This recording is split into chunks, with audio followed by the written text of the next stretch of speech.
Toaster. Hi, Toaster. Come here. So cute. Come here.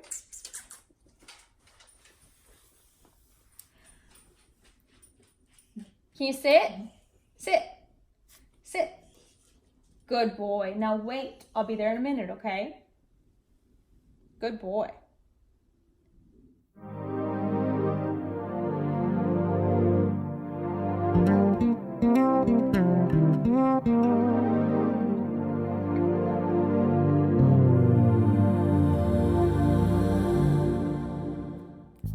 Hi everyone, my name is Natalie, also known as Knitty Natty, and today is Tuesday, May 7th in 2019, and it is a lovely day here. It is over 80 degrees in Dallas today, and I have the air conditioning off, but I'm still hearing some kind of noise.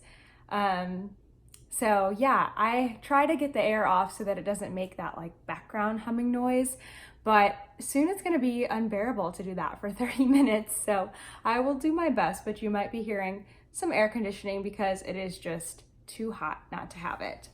So today I'm going to have probably rather a shorter episode for a couple of reasons.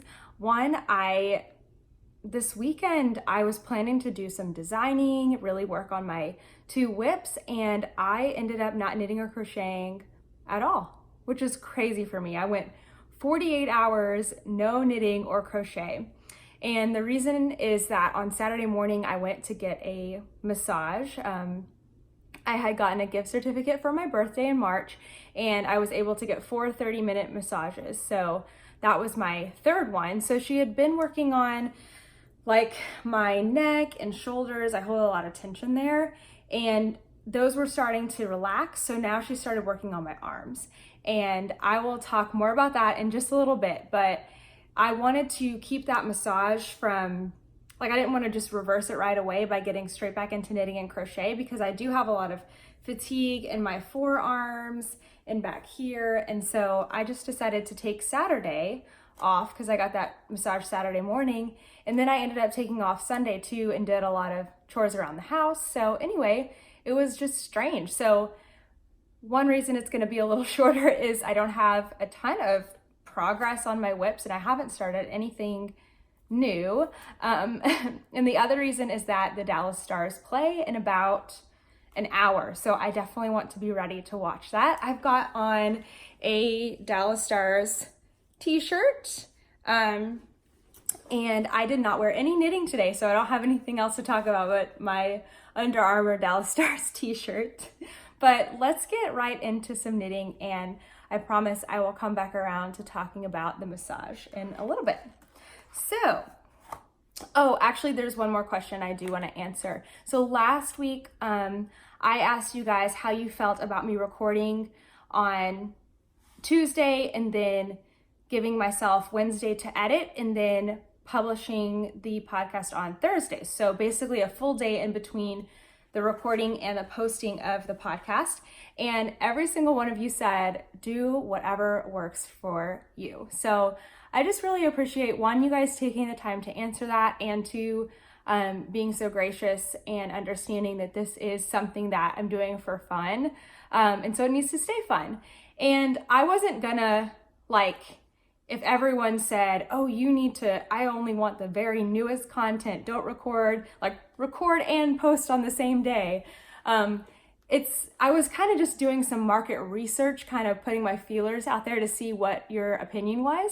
And I always appreciate and value your opinion, but I will also do what is best for me. So right now I'm trying to figure out what is best for me. Is it good to record and then give myself a day to edit? As I'm coming up on the summer break, because I'm a teacher, I think that over the summer, I will likely be sticking to my Wednesday recordings and Thursday publishing of my podcast. And then when I go back into the school year in August, I'll probably give myself a day in between. But so many of y'all said, if you don't tell me the day, I don't even know. But I have to tell you the day, because for me, it's like a record of what was happening at that time. And I really enjoy it when podcasters tell me what day they recorded on. maybe that's just me, but thank you so much for answering that question if you did. And if you are one of those people that actually do prefer to see things most current and you just didn't say so, you can tell me. Like, I was expecting some people to say that, but nobody did. So that was pretty intriguing. But let's go into whips. So in my bag from Pine Cottage, I've been working on my Everyday Slouchy Beanie by Tristan Molina, who is Dragon Horde Yarn, Dragon Horde Designs. And I was at the brim last time you saw it. It had not joined this gorgeous folded brim, but now it is joined. So I changed some things about this pattern. You could say out of laziness, but I'm gonna say, excuse me, I'm gonna say out of preference. So instead of doing a provisional cast on, because you join the folded brim by knitting them together, instead of doing a provisional cast on, I cast on with long tail over 2 needles. And then when I joined the folded brim, I just picked up 1 strand of that long tail. And so in order to do this, you do need to like knit the inside shorter than the outside to account for the cast on row. So you need to do an extra row when you do this outside part. So there's a ridge here to divide like what's going to be inside and outside. So just do 1 more row on the outside and then you can just join doing that long tail method. I just found that to be totally easier for me. And I think it still looks really great and seamless. And it was it was just enjoyable. I didn't have to do a provisional cast on or take stitches out, put them on another needle. I didn't have to do any of that. So now I'm working on the body of the hat and it looks pretty good on camera. I am having a hard time. See how tight and even and lovely this part looks? And then you go up a few needle sizes and it's looser, which to me is equating to sloppy.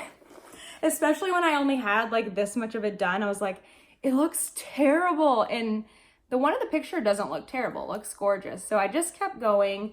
And of course now it's starting to look a lot nicer. I'll put it on for you. Tristan says in her pattern that this part's gonna be super tight at first, and it's supposed to be. So I'm trying not to like try it on too much.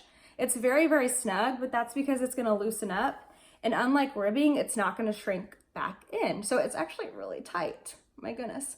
But yeah, I'm getting close. I think I'm supposed to do quite a bit more before I start the decreases, but I don't want this to be super duper slouchy. Again, it's not for me, so I don't know why I get to choose, but I don't want it to be too slouchy. So I'm probably just gonna go another, I don't know, maybe I'll start the decreases now.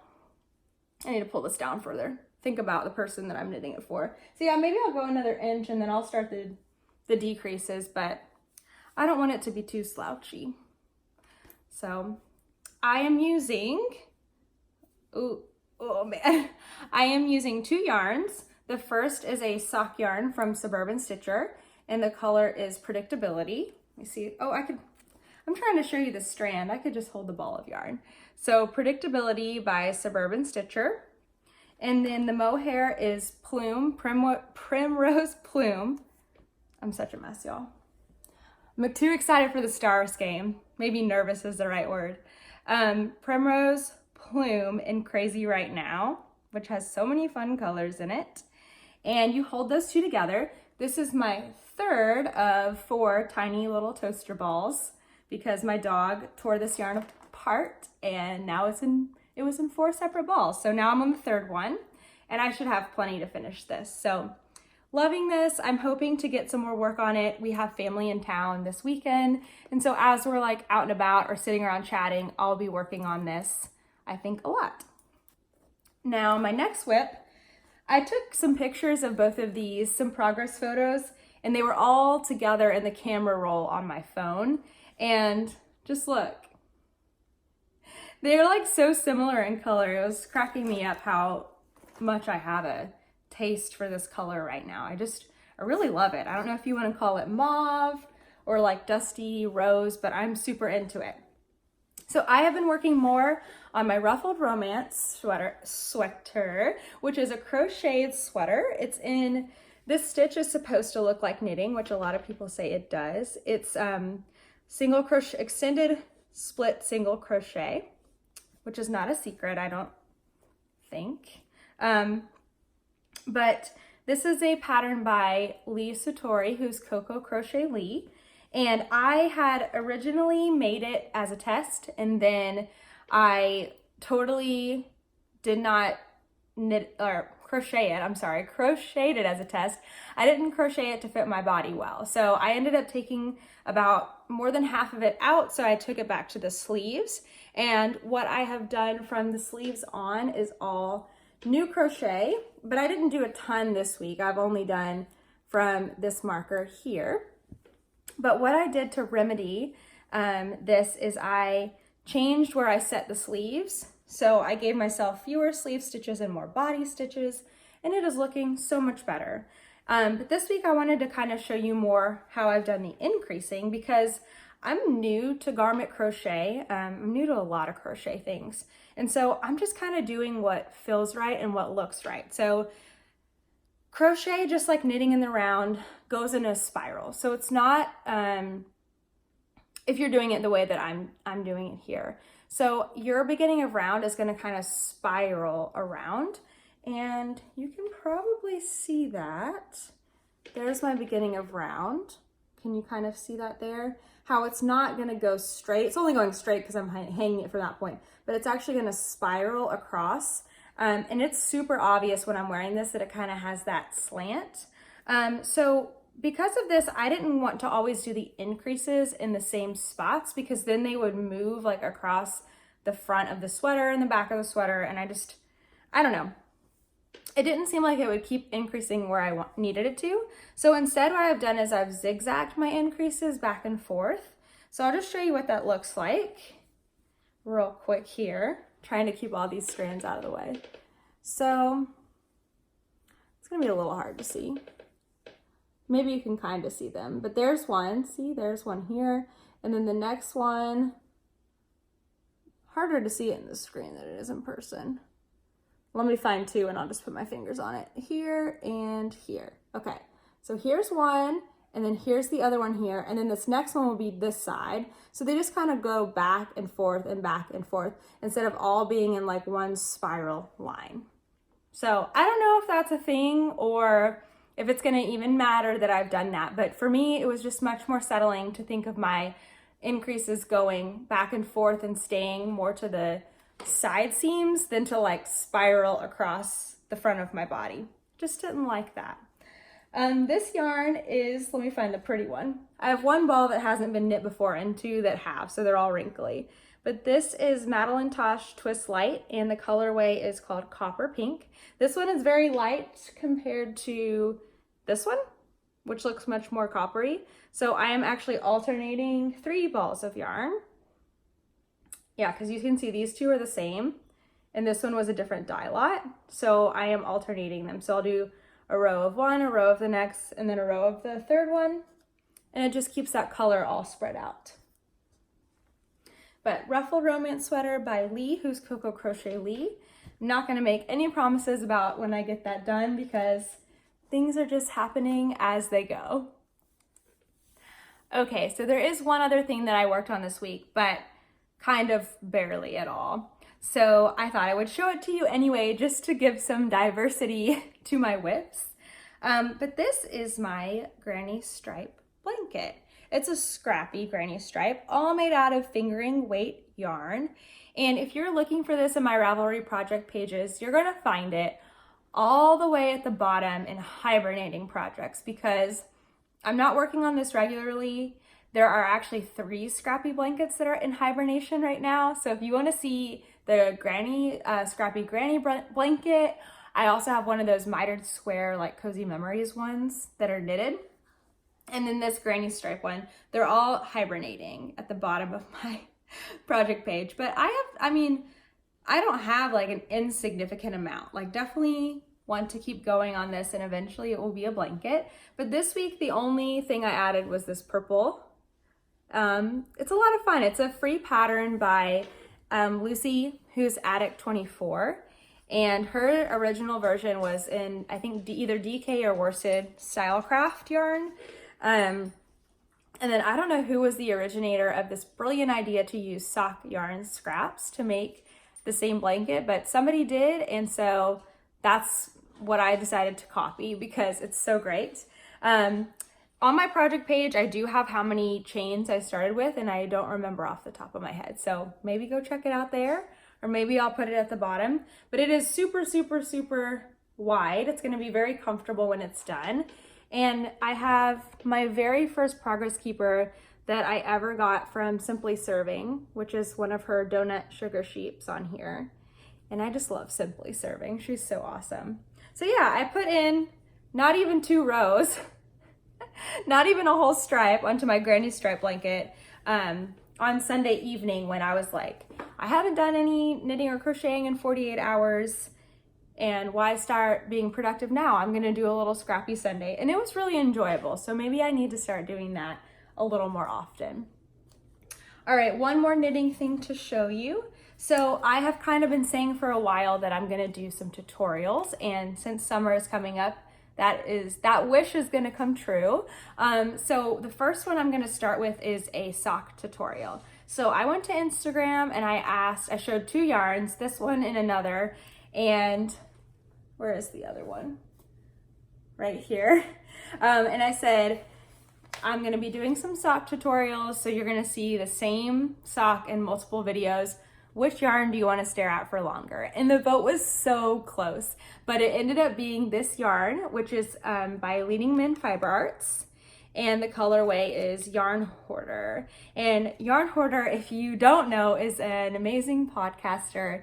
And she just came out with an episode less than a week ago, so you can definitely go watch something current. But she's one of my favorite podcasters, and she is like personal friends with the 2 guys of Leading Men Fiber Arts. And so I think the story was that they had a day together where she tried to dye some yarn that represented her family. I might be wrong about this, but there is an episode where she explains like what each of the colors mean and like which family member they represent. And it ended up, I think she said that they had to kind of tweak it. Like what she first ended up with wasn't exactly what she was going for. But now it's a really fun, unique color. So this is what I'm gonna be using to do my sock tutorials very soon. And I, of course, will tell you about when those are coming up. But what you can expect is to have several videos for each method of knitting socks. And there's only 2 methods that I'm going to be going for: cuff down and toe up. So there will be several videos for each one of those, kind of week by week, like taking you through a section of the sock. I'm going to be working on sock yarn, on sock needles, like real time kind of tutorial. I'm not going to be doing a different yarn to show you. So it'll be very realistic of what you can expect when you're knitting a sock. But my hope is to kind of capture some of those people who have been afraid to knit socks or thought socks were really difficult, and draw you in and show you that they really aren't hard at all, and you can totally knit socks if you want to. Some people, it's not their style, but for me, it's like the perfect take-along project. So be on the lookout for that very soon. All right, so other than that, I mean, I just have to talk about my massage. I told you, super short episode. So this massage, I'm just gonna kind of show you like the places that have been bothering me, because if you have had the same kinds of issues, then if you go to the doctor, sometimes they just want to give you medicine or say you just need a rest, or you need to go see a specialist, and those things are not wrong or bad, and every person's case is unique.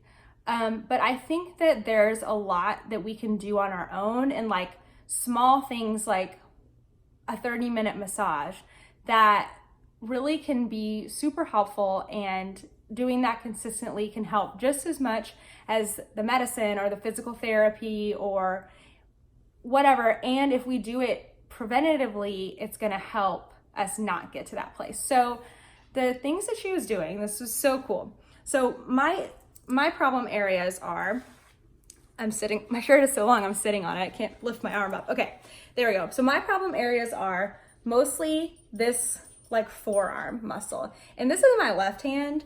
So really my problems are my right. I am right hand dominant and I knit English style. So I hold my yarn in my right hand. Now I do crochet with the hook in my right hand and yarn in the left, which does help relieve some of that, you know, same movements all the time. So the feeling that I'm feeling even now is actually like tightness tied into these two fingers, through my hand, through that muscle in the forearm, all the way up. And then I'm also feeling like this massive knot, like I can't really find it holding my arm like this, but back here. So when I told her I would like you to focus, my masseuse, I was like, if you can focus on my arms this week. We'd been discussing myofascial release a lot, which is like, I'm so not a like scientist or a doctor. So if I'm saying the wrong things, like please feel free to kindly correct me and I'll try to say it in the next episode. But I'm just going to tell you what I know. I'm not saying it's fact, but this is what I understand, that your fascial or your fascia is like almost like a sheath or a covering of muscle, maybe tendons too. And it's like a case basically. And when you're using the same muscles and tendons, they, you know, stretch and they can adhere to the fascial tissue. And so if it adheres to the fascial tissue, then that muscle or tendon doesn't get to stretch and contract like it normally would because there's an adhesion stopping it at some point. Okay, let's see if I can explain it without him barking. So what I think of is like a rubber band, and you can take the rubber band and you can stretch and you can close and you can stretch and you can close and you can stretch and close. Now, without thinking of just like general wear and tear, of course we know that over time that rubber band would start to get little tears and stuff in it. This is something a little different. Like, let's just say you stretch the rubber band and then you put a nail through it into a board. And then you closed it, and then you stretched it and you closed it, and that nail is still there. That's like the adhesion that's keeping that part of the rubber band from moving and moving freely and stretching like it's supposed to. And you just keep stretching and closing and stretching and closing. You eventually are shortening that muscle and you don't have as much to stretch anyway. So it's like greater inflammation over time. So that's what I really feel like a lot here. Like I feel like I just have all these little spots where I'm using this so much and then it's getting little adhesions all over it. And where I feel it horribly is back here. So this is what the massage therapist did. This is so cool. She worked on like my wrist and forearm and like massaged them like in a pretty general way. And it felt good. Like it felt like it was helping kind of elongate that, stretch it out, relieve some of that tension and adhesions. And then I'm laying on my back. She puts my arm back like this and she starts to work right here and like really pushing into it. And that's when I was like, oh my gosh, I wonder if the problem is not down where I feel it, but it's actually starting higher. And she said that this all right here was so tight. And then she asked me something about my, like back here, like I have a massive knot back here. And she asked me something about my shoulder and did I feel this? She said, did I feel her pushing on this all the way up to my shoulder? And I said, well, I don't feel it like a connection, but I wouldn't be surprised if you told me that these two things were related and that maybe my problem is starting even higher than that. So I don't know, it was just super interesting. I would love to learn more about like the anatomy of all of that because like I said, I can feel like even when I do my fingers like this, I can feel this connection all the way up to here. Like that just feels tight and I have to stretch that out a lot and massage it a lot. But this to this and then this affecting my lower part of my arm, it's just, to me, it's very fascinating and I want to learn more about it so that I can take better care of it. So I pay attention when somebody's giving me a massage to what feels great because while I can't give myself a back massage, I can do some things with my arms. So I'm paying very close attention to that. But also I have been going to these Pilates classes that are Pilates massage, which basically you're giving to yourself with a roller or a lacrosse ball. And they specifically talk about myofascial release. So we did some things with our arms and hands and back and shoulders just last week actually, that I feel like I have to share. So another tutorial that I'm hoping to do very soon is how to use a lacrosse ball, you know, like a $2 lacrosse ball, those rubber things, and how you can massage your own hands and arms and upper arms too, and then of course like your back, because you know everything is related. Like when you have, they may not be actually connected, but like some kind of tightness or tension in your shoulders can affect your arms and so on. So if that is interesting to you, you can let me know. I think I'm still gonna create that video anyway because it's just so cool. And I've got to figure out like how I'm gonna show that, because part of it involves being like against a wall with the lacrosse ball between you and your back. And then like on the floor so you can roll your hands. So I just have to figure out how I'm gonna do that and show that. But yeah, so I'm super excited to have learned that. After my 2 days of rest over the weekend, I really do feel a lot better. As soon as I start crocheting and knitting, I get fatigue, and after that rest, I don't feel it, but I'm also not pushing things either. So I'm thinking about, in addition to doing massage, to kind of schedule in a rest day here and there, which is so hard, but it's unbelievable how productive you can be when you're not knitting or crocheting. I got a whole lot of cleaning done around the house. This past Sunday, I even vacuumed our stairs. We have 2 sets of stairs, and like cleaned the microwave, inside of the microwave. So yeah, you can get a lot done when you're not knitting and crocheting. But that is all I have for this week. Thank you so much for watching. Go Stars, and have a great week. Bye.